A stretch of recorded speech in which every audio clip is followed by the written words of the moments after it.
Bonjour à tous et à toutes, et aujourd'hui je vais aborder le sujet très demandé des Batmobiles. Mais juste avant, sachez que j'ai fait un questionnaire sur Google Forms. Alors c'est un questionnaire avec différentes questions à propos de la chaîne, de son contenu, du contenu peut-être que vous aurez à l'avenir. Alors je l'avais mis dans les commentaires sur la dernière vidéo, mais il me semble que vous ne l'avez pas réellement vu. Du coup, je tiens à repréciser que voilà, j'ai fait ce formulaire. Alors, faites-le, au moins ça fera avancer la chaîne.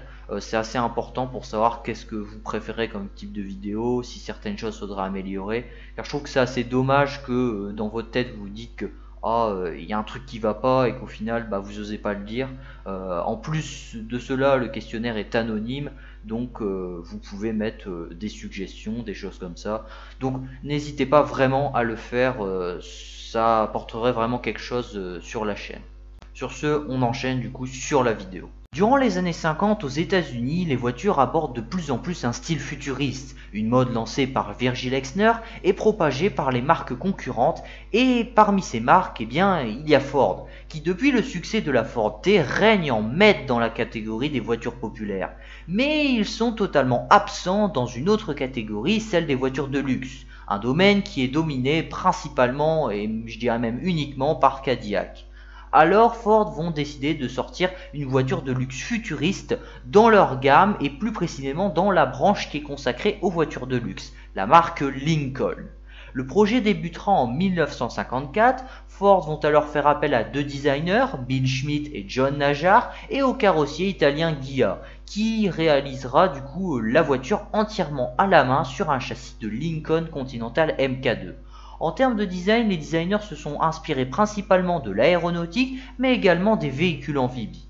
En termes de motorisation, Ford opte alors pour le plus gros moteur qu'ils avaient, un V8 Y-Block 368 6 litres de 300 chevaux. La voiture sera peinte en blanc iridescent avec des pigments de perles de culture. Et elle sera nommée Lincoln Futura. Durant l'exposition de Chicago en janvier 1955, la voiture va être très appréciée par le public et deviendra une source d'inspiration pour Ford avec la Lincoln première, mais également pour les autres marques concurrentes. Par la suite, la voiture sera exposée dans plusieurs salons de 1956 à 1958, puis Ford, voulant rentabiliser leurs 250 000 $ investis dans la création de l'auto, décideront de louer leur voiture pour un film de 1959, It Started with a Kiss. La voiture sera repeinte en rouge pour être mieux visible à l'écran, mais le film ne marchera pas vraiment très bien et Ford gagneront pas grand chose pour le prêt de leur concept car. La voiture sera donc stockée dans un coin chez Ford jusqu'en 1965 où George Barris décide alors de racheter l'auto pour 1000 $. La voiture pourrira à l'extérieur durant quelques années avant que George Barris et Bill Cushenberry décideront de la retaper pour la série Batman. 3 semaines de travail et 15 000 $ seront nécessaires à la réalisation de l'auto.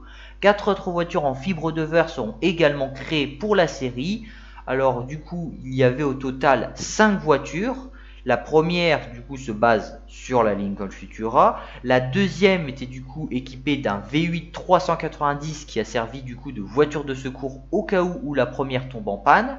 La troisième a été également équipée d'un V8 390 et a servi de voiture d'exposition. La quatrième a été équipée d'un V8 427 et a été utilisée durant les scènes où l'auto accélère très rapidement. Et la cinquième, elle se base sur une Ford Thunderbird de 1958 et elle sera utilisée pour toutes les scènes de cascade de la série. Une fois la série terminée, la première voiture reviendra chez George Barris, qui la gardera jusqu'en 2013, date où il la vendra aux enchères pour 4 620 000 $. La seconde sera vendue à une personne habitant en Virginie, la troisième sera vendue à Pat Hart Collection à Washington, la quatrième à une personne habitant en Californie, tant qu'à la cinquième elle appartient à une certaine Madame Scott Chinery. Dans la série, on aperçoit également d'autres véhicules spéciaux qui ont tous rejoint des musées lorsque la série s'est terminée. Vers la fin des années 80, Tim Burton et la Warner Bros se lancent dans un nouveau film sur Batman. Et il fallait alors une nouvelle Batmobile, car celle de la série ne pouvait pas correspondre. Car elle devait s'accorder plus dans le scénario sombre et les décors grisâtres à la Tim Burton, qui s'inspirent eux-mêmes de ceux du cinéma allemand des années 20. Alors la production vont décider de créer une Batmobile spécialement pour le film à l'ère des designers Julian Caldo et Anton Furst, ainsi que de nombreux techniciens qui ont assemblé l'auto sur un châssis de Chevrolet Impala, avec un moteur V8 surpuissant provenant d'une Chevrolet Corvette. En termes de design, l'auto s'inspire beaucoup de la Batmobile des années 60, ainsi que celle provenant du comics. La voiture prendra 14 semaines de réalisation, la coque est en fibre de verre et certaines pièces seront empruntées à des voitures de série, comme les phares provenant d'une Honda Civic. La production a également créé un second exemplaire basé sur un châssis d'Oldsmobile qui servira de doublure et de voiture de cascade. Les concepteurs de la voiture ont également mis un système de cockpit rétractable pour rentrer dans le véhicule, où à l'intérieur il y a des faux interrupteurs liés à des gadgets et des vrais compteurs dont certains servaient pour les cascades. Les voitures seront donc peintes en noir avec des reflets verts. Si cette Batmobile est certes très belle esthétiquement, lorsqu'on la conduit, c'est toute une autre histoire, puisque l'auto mesure plus de 6 mètres de long, elle ne braque pas très bien, et à haute vitesse la partie arrière de l'auto tremble. D'ailleurs, pour certaines scènes du film, ils ont plutôt opté pour une voiture télécommandée, ce qui était beaucoup plus pratique. Pour ce qui est du budget du film, cela a coûté plusieurs millions de dollars et au total c'est plus de 48 millions de dollars qui ont été nécessaires. Et certains acteurs étaient même payés à plusieurs dizaines de millions de dollars. D'ailleurs, Tim Burton et la Warner Bros ont beaucoup hésité sur le choix des acteurs, notamment pour Batman qui aurait pu être interprété par Pierce Brosnan, Arnold Schwarzenegger ou bien Kevin Costner. Et pour le Joker, ils avaient même pensé à Robin Williams, ce qui aurait été très étrange, je vous l'accorde. C'est finalement Michael Keaton et Jack Nicholson qui seront pris pour incarner les deux personnages.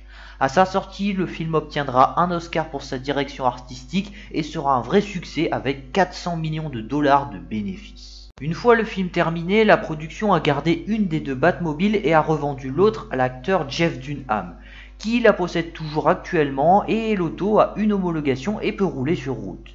La production a également produit d'autres Batmobiles pour la promotion du film, du coup c'est des autos qui ont été construites après et qui n'ont pas tourné dans le film. Il y en a une qui du coup a fini au Peterson Museum et une autre qui a été revendue à un Russe.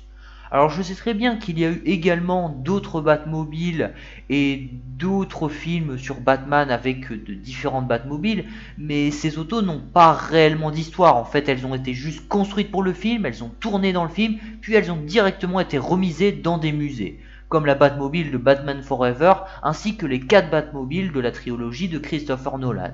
Certaines voitures de police de The Dark Knight sont également conservées dans des musées. Merci d'avoir regardé la vidéo jusqu'au bout, n'hésitez pas à vous abonner, à mettre un like, ainsi qu'un commentaire et n'oubliez pas de remplir le petit formulaire comme je vous en ai parlé au début de la vidéo. Sur ce, on se revoit dans quelques temps, je vous souhaite une très bonne journée, bye.